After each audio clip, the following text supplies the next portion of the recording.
Hello guys, my name is Judith Lauresta from EJ Lorenzo Realty OPC. So andito ako ngayon sa Golden Farm, Sampaloc, Tanay, Madilay-Dilay, Barangay Sampaloc, Tanay, Rizal. So may project po kami dito sa Golden Farm, may residential lot and commercial lot. So kung gusto nyo pong mag-avail, mag-reserve po kayo ng 3,000 sa halagang 4,888 per square meter.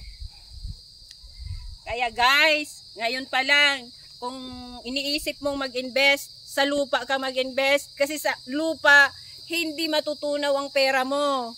Yan, tama? O, ngayon, kung gusto nyong kumuha, puntahan nyo lang po ako sa page ko or sa FB page ko or sa Facebook account ko. Tutulungan ko po kayo. Salamat at magandang morning.